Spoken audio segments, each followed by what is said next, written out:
നാം ബൈപ്പാസ് ശസ്ത്രക്രിയയെ പേടിക്കണോ? ഒരിക്കലുമില്ല. നമ്മൾ ബൈപ്പാസ് സർജറിയെ ഒന്നുകൊണ്ടും പേടിക്കേണ്ട. നമ്മൾ ഈ ബൈപ്പാസ് സർജറി ചെയ്യുമ്പോൾ ഏറ്റവും കൺട്രോൾഡ് ആയിട്ടുള്ള ഒരു അന്തരീക്ഷത്തിലാണ് നമ്മൾ ഇത് ചെയ്യുന്നത്. ഹാർട്ടിൻ്റെ പുറത്ത് നമുക്ക് ഫുൾ കൺട്രോൾ ഉള്ള ഏക സർജറി എന്ന് പറയുന്നത് ബൈപ്പാസ് സർജറിയാണ്. നമ്മൾ ഈ ഹാർട്ട് ലങ് മെഷീനിൽ ഈ പേഷ്യൻറ്റിനെ ഘടിപ്പിച്ചു കഴിഞ്ഞാൽ ഹാർട്ടിൻ്റെ പുറത്ത് നമുക്ക് എന്ത് വേണമെങ്കിലും നമുക്ക് ചെയ്യാം. അതാണ് അതിൽ ഏറ്റവും പ്രധാനപ്പെട്ടതായിട്ടുള്ള ഒരു കാര്യം.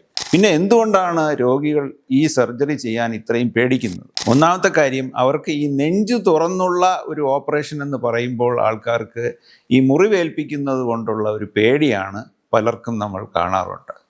പക്ഷേ ഇത് വളരെയധികം സേഫായിട്ടുള്ള ഒരു ഓപ്പറേഷനാണ്. ആൻജിയോപ്ലാസ്റ്റിയെക്കാട്ടിലും സേഫറായിട്ടുള്ള ഒരു ഓപ്ഷൻ ബൈപ്പാസ് സർജറിയാണ്. ബൈപ്പാസ് സർജറി നമ്മൾ ഒരിക്കൽ ചെയ്തു കഴിഞ്ഞാൽ ഒരു 20-25 കൊല്ലത്തേക്ക് പിന്നെ നമ്മൾ അങ്ങോട്ട് തിരിഞ്ഞു നോക്കേണ്ട ആവശ്യമില്ല. നേരെ മറിച്ച് ആൻജിയോപ്ലാസ്റ്റി ചെയ്ത് കഴിഞ്ഞാൽ നമുക്ക് എല്ലാ മാസവും അല്ലെങ്കിൽ എല്ലാ 2-3-4 മാസം കൂടുമ്പോൾ നമുക്ക് ECG എടുത്ത് നോക്കണം, പ്രശ്നങ്ങളുണ്ടോ എന്ന് നോക്കണം, ഷുഗർ, കൊളസ്ട്രോൾ അതെല്ലാം കൺട്രോൾ ചെയ്ത് വെക്കുകയും വേണം. പിന്നെ വീണ്ടും ബ്ലോക്ക് വരാം എന്നുള്ള ഒരു പേടി മനസ്സിൽ എപ്പോഴും നമുക്ക് ഉണ്ട്.